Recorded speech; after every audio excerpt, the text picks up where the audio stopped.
Welcome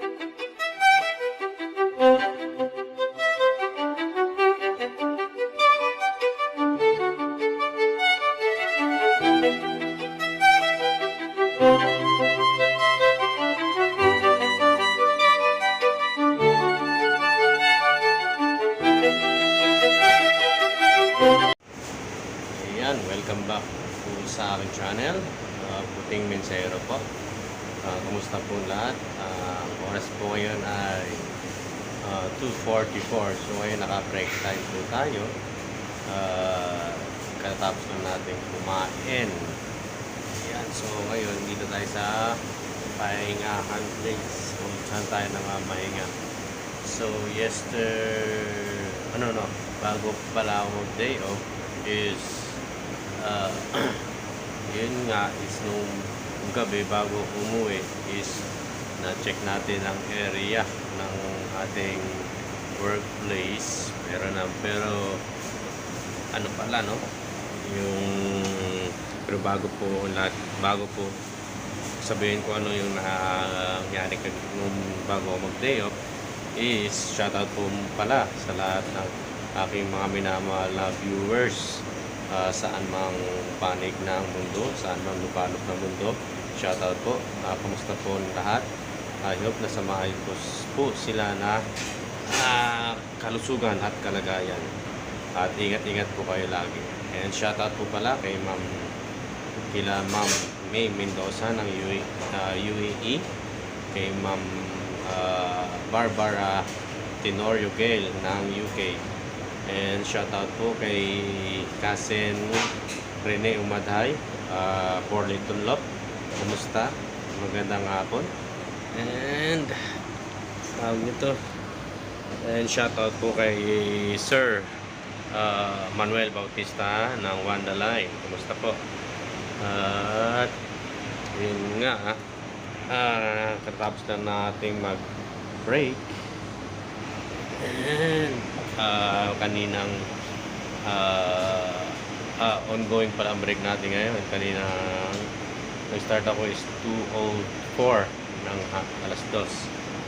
So ano po pala yung nangyari pala nung before ang day off, no, bago kami umuwi galing dito is yun nga, na-check ko naman ang lahat, pero meron din pala ako or hindi rin pala 100% na-check lahat pala. And yun nga, yung nakalimutan namin before po bago kami lumabas dito sa aking workplace is na-check ko naman lahat. Yun lang is yung dalawang bagay na yun na hindi ko talaga napansin, kasi nung nakita ko yung katabi noon is yung mga sangkalan is na-check ko yun, nakita ko pa yun. Pero yung katabi niyan dalawang mixing bowl na maliit is hindi ko napansin. Yun nga is kung hindi pala na-check ng aking MOD, ay yun, gagapangan ng mga foreign objects. So medyo hindi pwede dapat na maulit yun. So yung nangyari na yun is lesson learned sa akin at lesson learned sa aking kasama. So may allowance pa naman kami bago umuwi anong time na yon is dapat hindi lang 2 to 3 times na i-double check ang area or yung workplace mo bago tayo umuwi. Napakahalaga talaga, kailangan 100% na totally check lahat. Ayun. So bago kami umuwi, pinakita sa amin ng aking MOD na yung naiwan namin na walang takip yung dalawang bowl. Yun.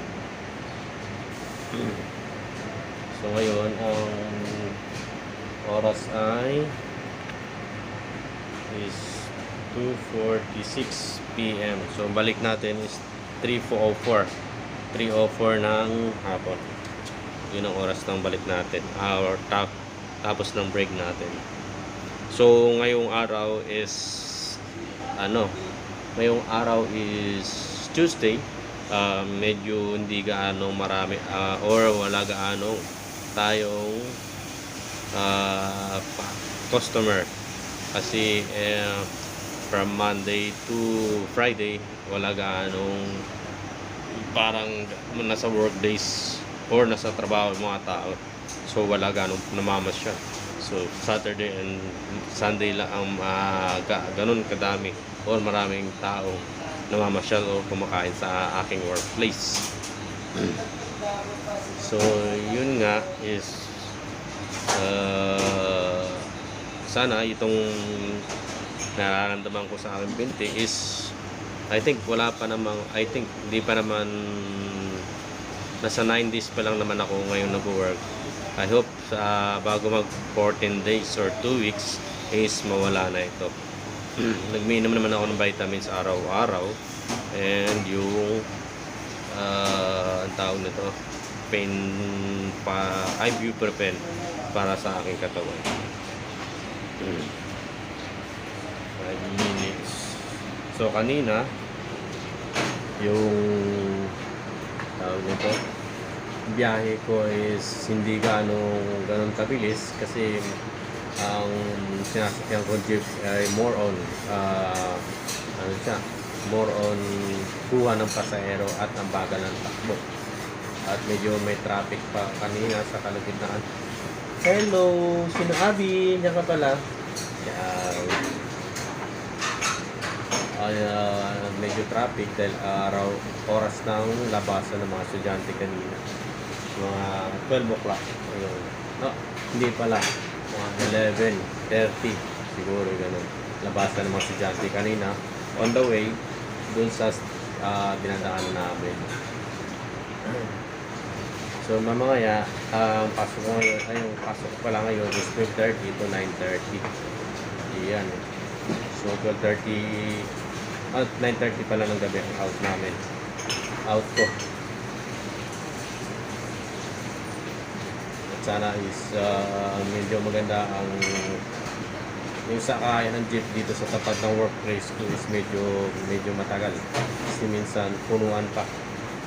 Yung mga ganong oras, mga 12, mga 9:30 or 9:40 PM ng gabi. At konti ang mga sakyan na jeep na dumadaan. So yung baon ko nga pala kanina, o yung kinain ko ng ulam is pork thigh ulit, doon ko binili sa malapit sa amin sa may karinderya.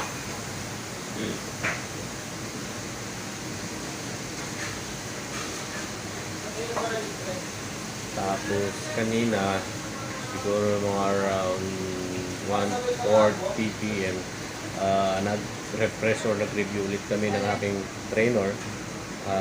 Tinanong sa akin yung closing procedure, yung 4 na procedure dun sa pag-closing. So medyo nakaligtaan ko, pero madali lang naman i-memorize. 6 steps or 6 na procedure sa pag-closing or closing procedure bago umuwi or bago ba sa workplace. So yun nga, ang una is yung closing procedure ay ang una is yun nga, kakanta ka ng first is kanta ka ng inventory and para doon ma-update ang mga update ang mga leftovers. Pangalawa is yun nga is preparing ng mga item para sa mga opening shift. Then the third is cleaning, turn off fresh air. Number 3 is cleaning and sanitizing ng tools and equipment. And number 4 is turn off the fresh air and other equipment. And the 5th is yung turn off the switches and other equipment machine.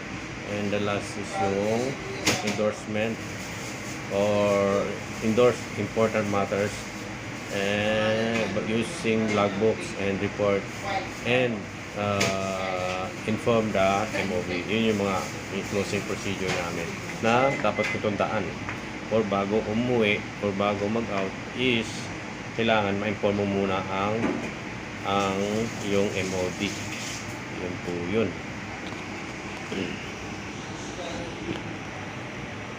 And kanina siguro bago ako mag-break is yun nga, ilan lang ang pasok ng customer or ilan lang din ang gawa naming mga products or na-serve namin. So medyo wala ganang tao. Today is Tuesday. At may na-meet ko yung isa dito naming kitchen crew na bago siguro mag February is alis na siya dito. So ngayon na-meet ko siya and kahapon para dito siya kasi day off namin, pero dito siya nag-duty siya kahapon and ngayon. So next duty niya is Saturday na. So good luck sa kanya. Ang apply niya rin is sa ibang bansa din. So for now is for training siya.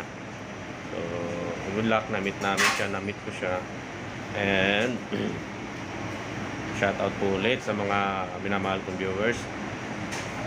Ngayon magtatapos na ang aking break. Hanggang dito na lang po ang aking vlog o ang aking video. Salamat po sa inyong panunood.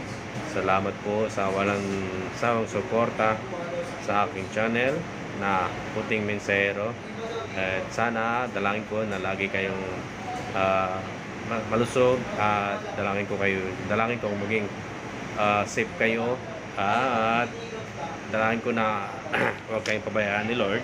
At hanggang dito na lang po ang vlog. Salamat po sa lahat and God bless. Paalam po.